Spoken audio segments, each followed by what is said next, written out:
പ്രിയപ്പെട്ട സൗരങ്ങളെ, നാളെ ജൂൺ 21 ഞായറാഴ്ച വളരെ പ്രത്യേകതയുള്ളൊരു ദിവസം. നമുക്കറിയാം, നമ്മുടെ ക്യാൻസൽ ചെയ്ത നീറ്റ് പരീക്ഷ നാളെ വീണ്ടും നടക്കുകയാണ്. നമുക്ക് പ്രത്യേകമായിട്ട് പ്രാർത്ഥിക്കാം. ഇന്ന് നമ്മുടെ ഈ ശുശ്രൂഷ അവസാനിക്കും, പ്രത്യേകിച്ച് നീറ്റ് പരീക്ഷ എഴുതുന്ന എല്ലാ കുഞ്ഞുങ്ങൾക്ക് വേണ്ടി ഒരു വചനം പറഞ്ഞ് നമ്മളൊന്ന് ഒരുമിച്ച് അവരെ അനുഗ്രഹിച്ച് പ്രാർത്ഥിക്കുന്നുണ്ട്. നിങ്ങളുടെ കുടുംബങ്ങളിലോ സൗഹൃദങ്ങളിലോ ഒക്കെ ഈ നാളെ പ്രത്യേകിച്ച് ഈ പരീക്ഷ എഴുതുന്നവരുണ്ടെങ്കിൽ അവർക്ക് വേണ്ടി ഈ വചനം ഒന്ന് പറഞ്ഞ് പ്രാർത്ഥിക്കണം. അവർക്കിത് ഷെയർ ചെയ്ത് കൊടുക്കുകയും വേണം. നമുക്ക് നീറ്റ് പരീക്ഷ എഴുതുന്ന കുഞ്ഞുങ്ങളെല്ലാം മനസ്സിലോർക്കാം. ഒപ്പം തന്നെ ഇതിപ്പോൾ കേട്ടുകൊണ്ടിരിക്കുന്ന ഈശോയുടെ പ്രിയപ്പെട്ട കുഞ്ഞുങ്ങൾ, അനുജന്മാർ, അനുജത്തിമാർ, വിവിധ വിദ്യാഭ്യാസ മേഖലകളിൽ പഠനം മുന്നോട്ട് പോയിക്കൊണ്ടിരിക്കുന്നവർ, നിങ്ങൾ പഠനത്തിനിരിക്കുന്നതിന് മുമ്പും പഠിച്ചതിന് ശേഷവും പരീക്ഷയ്ക്ക് മുമ്പും പരീക്ഷയ്ക്ക് ശേഷവും ഒക്കെ പ്രാർത്ഥിക്കാൻ ഒന്ന് രണ്ട് വചനങ്ങളോട് പറഞ്ഞു തരികയാണ്. നിങ്ങളുടെ സൗഹൃദങ്ങളിലേക്ക്, നിങ്ങളുടെ സഹപാഠികളിലേക്കൊക്കെ ഇത് ഷെയർ ചെയ്ത് കൊടുക്കുക. വീട്ടിലുള്ള കുഞ്ഞുങ്ങൾക്ക്, പ്രിയപ്പെട്ട മാതാപിതാക്കളെ ഈ വചനം ഒന്ന് പറഞ്ഞു കൊടുക്കണം കേട്ടോ. നമുക്ക് കർത്താവിൽ നിന്ന് വരുന്ന ഒരു ജ്ഞാനവും അറിവും കിട്ടണം.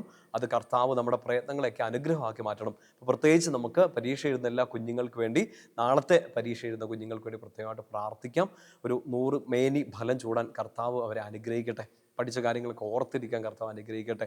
ഈ ടോക്കിൻ്റെ ഏറ്റവും അവസാനം ഒരു സ്പെഷ്യൽ വചനം ഒന്ന് പറഞ്ഞ് നമ്മൾ പ്രാർത്ഥിക്കുന്നുണ്ട്. നിങ്ങൾക്ക് എല്ലാവർക്കും വേണ്ടി, പ്രത്യേകിച്ച് ശുശ്രൂഷ പങ്കെടുക്കുന്ന എല്ലാ വിദ്യാർത്ഥികളെയും ഈശോ സ്പെഷ്യലായിട്ട് അനുഗ്രഹിക്കട്ടെ. നമുക്ക് ആദ്യം ഒന്ന് വായിക്കേണ്ട ഒരു വചനം പഴയ നിയമത്തിൽ ജ്ഞാനത്തിൻ്റെ പുസ്തകമാണ്, ബുക്ക് ഓഫ് വിസ്ഡം. അതിന് 9-ാമത് അധ്യായം ജ്ഞാനത്തിന് വേണ്ടിയുള്ള പ്രാർത്ഥനയാണ്. അത് ഫുള്ള് 18 വാക്യങ്ങളുണ്ട്. ഫുള്ളായിട്ട് പ്രാർത്ഥിക്കണം. പിന്നീട് എപ്പോഴേലൊക്കെ കാണാപ്പാടം പഠിക്കാൻ പറ്റുമെങ്കിലൊക്കെ കാണാപ്പാടം പഠിച്ച് കുഞ്ഞുങ്ങൾ ഇത് പ്രാർത്ഥിക്കുന്നതാണ്. അച്ഛനത് 2 വചനങ്ങളാണ് തുടക്കത്തിൽ പറഞ്ഞു തരാൻ പോകുന്നത്. 9-ാമത്തെ അധ്യായത്തിൽ അതിൻ്റെ 4-ാമത്തെ വാക്യം സൂപ്പർ ഒരു പ്രയറാണ്. 4-ാമത്തെ വാക്യം 10-ാമത്തെ വാക്യം നിങ്ങൾ അന്ന് അടയാളപ്പെടുത്തി ഇടണം. നിങ്ങളുടെ നോട്ട്ബുക്കിലൊക്കെ കുറിച്ച് വയ്ക്കണം. നിങ്ങൾ പഠിക്കുന്ന ടേബിളിൽ ഇത് ഈ 2 വചനങ്ങളൊക്കെ ഒരു ഫ്ലാഷ് കാർഡായിട്ടൊക്കെ ഒന്ന് എഴുതിയൊക്കെ ഒന്ന് ഡിസൈൻ ചെയ്തൊക്കെ വെച്ചാൽ, ചുമ്മാ ഡിസൈൻ ചെയ്ത് വെച്ചാൽ പോലെ നന്നായിട്ട് പ്രാർത്ഥിക്കുകയും കൂടെ ചെയ്യണം, അധ്വാനിക്കുകയും കൂടി ചെയ്യണം. കർത്താവ് അനുഗ്രഹമാക്കി മാറ്റും. 9-ാമത്തെ അധ്യായത്തിൽ 4-ാമത്തെ വാക്യം ഇങ്ങനെയാണ്: അങ്ങയുടെ സിംഹാസനത്തിൽ നിന്ന് എനിക്ക് ജ്ഞാനം തരണമേ, അങ്ങയുടെ ദാസരുടെ ഇടയിൽ നിന്ന് എന്നെ തിരസ്കരിക്കരുതേ. വചനം ശ്രദ്ധിച്ച് കേട്ടെ. അങ്ങയുടെ സിംഹാസനത്തിൽ നിന്ന് എനിക്ക് ജ്ഞാനം തരണമേ. ഈശോയെ, എനിക്ക് ജ്ഞാനം കിട്ടണം. 10-ാമത്തെ വാക്യം കൂടെ വായിക്കാം: വിശുദ്ധ സ്വർഗത്തിൽ നിന്ന് അങ്ങയുടെ മഹത്വത്തിൻ്റെ സിംഹാസനത്തിൽ നിന്ന് ജ്ഞാനത്തെ അയച്ചു തരണമേ. അവൾ എന്നോടൊത്ത് വസിക്കുകയും അധ്വാനിക്കുകയും ചെയ്യട്ടെ. അങ്ങനെ അങ്ങയുടെ ഹിതം ഞാൻ മനസ്സിലാക്കട്ടെ. ഈശോയോട് പ്രാർത്ഥിക്കണം, കർത്താവേ, അങ്ങയുടെ ജ്ഞാനം എനിക്ക് തരണം. സ്വർഗത്തിൽ നിന്ന് ഒരു ജ്ഞാനം എനിക്ക് തരണം. ആ വിസ്ഡം എനിക്ക് കിട്ടിയാൽ ആ വിസ്ഡം എൻ്റെ കൂടെ അധ്വാനിക്കും. ഞാൻ പഠിക്കുമ്പോൾ, ഞാൻ ഹോംവർക്ക് ചെയ്യുമ്പോൾ, ഞാൻ റിവൈസ് ചെയ്യുമ്പോൾ കർത്താവ് അനുഗ്രഹിച്ച് നൽകുന്ന ഈ ജ്ഞാനം എൻ്റെ കൂടെ വർക്ക് ചെയ്യും. അങ്ങനെ എനിക്ക് നന്നായിട്ട് അധ്വാനിക്കാൻ പറ്റുമെന്ന് മാത്രമല്ല, കർത്താവിൻ്റെ ഹിതം അറിഞ്ഞ് നല്ല വിശുദ്ധയായിട്ട് ജീവിക്കാൻ പറ്റും. നല്ലൊരു സെയിൻലി സ്റ്റുഡൻ്റായിട്ട് എനിക്ക് ജീവിക്കാൻ പറ്റും.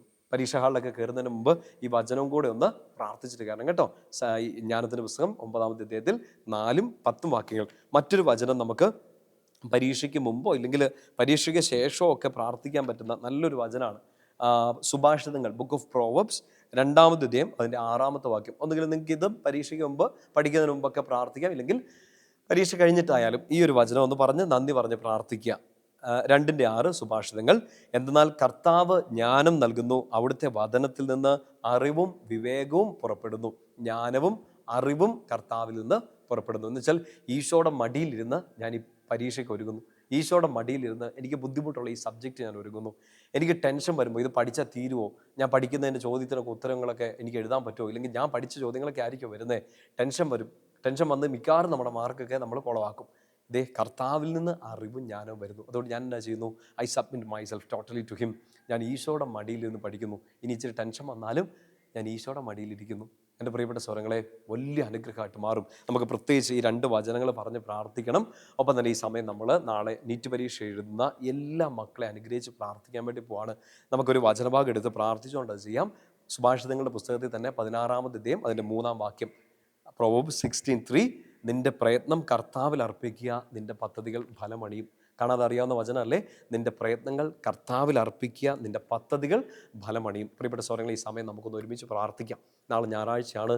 കർത്താവിൻ്റെ പരിശുദ്ധ ബലി നമ്മൾ അർപ്പിക്കുമ്പോൾ ഇന്ത്യയിൽ മുഴുവൻ, നമ്മുടെ നാട്ടിൽ മുഴുവൻ പരീക്ഷ എഴുതുന്ന എല്ലാ കുഞ്ഞുങ്ങളെയും പ്രത്യേകിച്ച് പ്രാർത്ഥിക്കുക. നിങ്ങളുടെ ഫാമിലിയിൽ ആരെങ്കിലും ഉണ്ടെങ്കിൽ, നിങ്ങളുടെ സൗഹൃദങ്ങളൊക്കെ ഉണ്ടെങ്കിൽ അവർക്ക് സ്പെഷ്യലായിട്ട് പ്രാർത്ഥിക്കുക.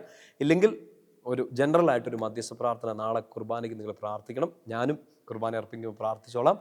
നിങ്ങളാരെങ്കിലും കോട്ടയം സൈഡിലൊക്കെ നിങ്ങൾക്ക് എക്സാം സെൻറ്റർ കിട്ടിയിട്ടുണ്ടെങ്കിൽ പാമ്പാടിയിൽ നമ്മുടെ ധ്യാനകേന്ദ്രത്തിൽ നാളെ രാവിലെ 7 മണിക്കത്തെ കുർബാനയ്ക്ക് ശേഷം വൈകുന്നേരം 4 മണി വരെ ഫുൾ ടൈം ആരാധന എഴുന്നള്ളിച്ച് വെച്ച് പ്രത്യേകിച്ച് നമ്മുടെ കുഞ്ഞുങ്ങൾക്ക് വേണ്ടി പ്രാർത്ഥിക്കുന്നുണ്ട്.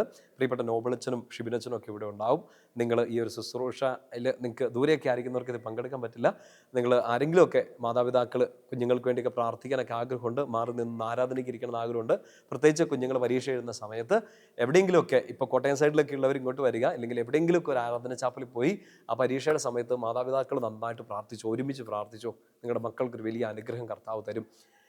സുഭാഷിതങ്ങൾ 16:3 വചനത്തിൻ്റെ അഭിഷേകത്തിൽ എല്ലാ കുഞ്ഞുങ്ങൾക്ക് വേണ്ടി, എല്ലാ വിദ്യാർത്ഥികൾക്ക് വേണ്ടി പ്രാർത്ഥിക്കുന്നു. നിന്റെ പ്രയത്നം കർത്താവിൽ അർപ്പിക്കുക, നിന്റെ പദ്ധതികൾ ഫലമണിയും. ഈശോയെ ഈ ദിവസങ്ങളിൽ പ്രത്യേകിച്ച് പരീക്ഷയ്ക്ക് വേണ്ടി ഒരുങ്ങുന്ന എല്ലാ മക്കളെയും, ഒപ്പം തന്നെ അവരുടെ മാതാപിതാക്കളെ അനുഗ്രഹിക്കണം, അവരുടെ സ്വപ്നങ്ങളെ അനുഗ്രഹിക്കണമേ കർത്താവെ. ടെൻഷൻ, ആകുലത, ഓവർ തിങ്കിങ് ഒക്കെ എടുത്തു മാറ്റി വലിയൊരു ആത്മവിശ്വാസം നൽകണമേ. സ്വർഗത്തിൽ നിന്ന്, അങ്ങയുടെ വിശുദ്ധ സിംഹാസനത്തിൽ നിന്ന് ജ്ഞാനവും അറിവും തന്ന് ഞങ്ങളുടെ കുഞ്ഞുങ്ങളെ അനുഗ്രഹിക്കണമേ.